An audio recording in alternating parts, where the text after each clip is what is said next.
حمزہ نے اسے صوفے پر بٹھا کر اس کے پاس بیٹھتے ہوئے مولوی صاحب سے کہا تو سلیمان صاحب کے کاندھے کچھ ڈھیلے ہوئے۔ انہیں آج سالوں بعد ایسا لگا جیسے اوپر والے نے ان کی پریکشائیں کم کر دی ہیں۔ پر یوں کچھ ہی دیر میں ان دونوں کا نکاح ہو گیا۔ نکاح کے بعد وہ اپنے ماتا پتا سے مل کر اس کے ساتھ آ گئی۔ وہ دونوں گاڑی میں بیٹھے تھے، وہ گاڑی چلا رہا تھا اور اب وہ اسے اپنی فیملی کے بارے میں بتا رہا تھا۔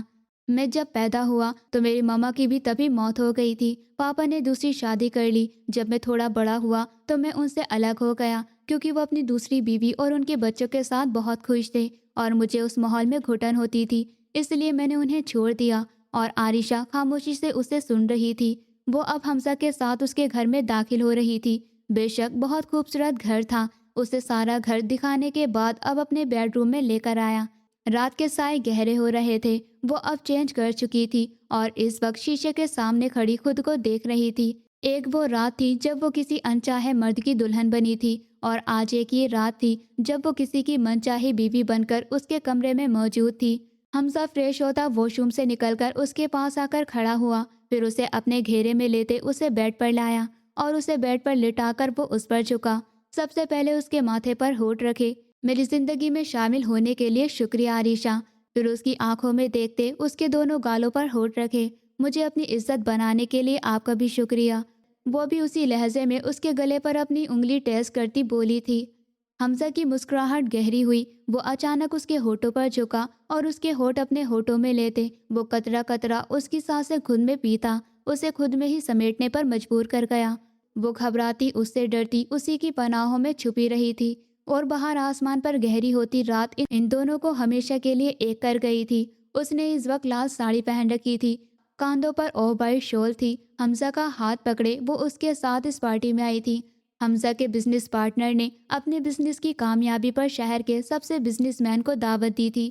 وہ حمزہ کے ساتھ بہت خوش تھی۔ اس کی زندگی میں اپنے ماں باپ، حمزہ اور ہاسپٹل کی نوکری بہت اہم تھی۔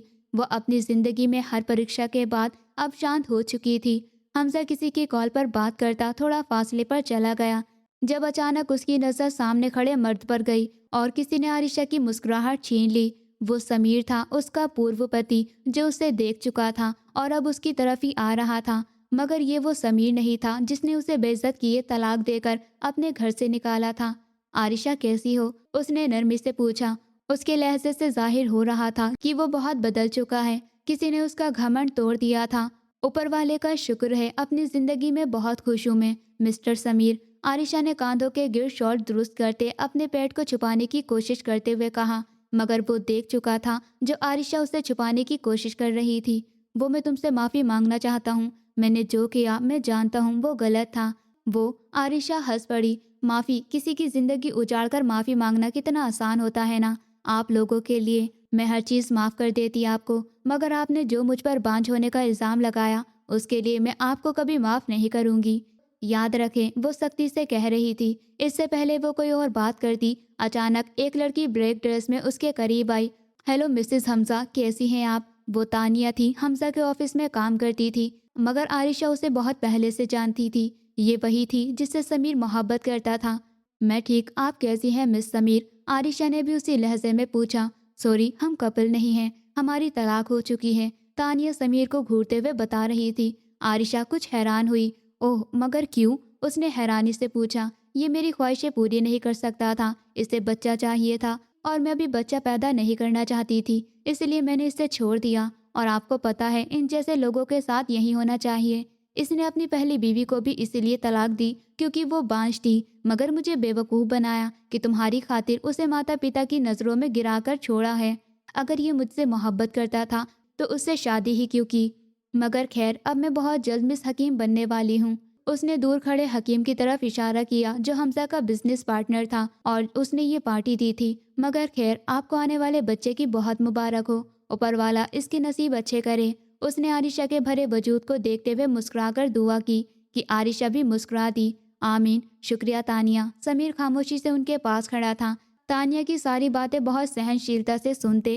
اتنے میں حمزہ بھی ان کے پاس آ گیا۔ یہ کون ہے؟ حمزہ نے جان بوجھ کر سمیر سے انجان بنتے پوچھا، تو اس سے پہلے تانیہ کوئی جواب دیتی عائشہ بول اٹھی، یہ میرے پورو پتی ہیں حمزہ، اور ان سے ملیں، یہ مسٹر سمیر، یہ میرے پتی ہیں۔ ان کے اظہار پر تانیہ کی آنکھیں حیرت سے کھل گئی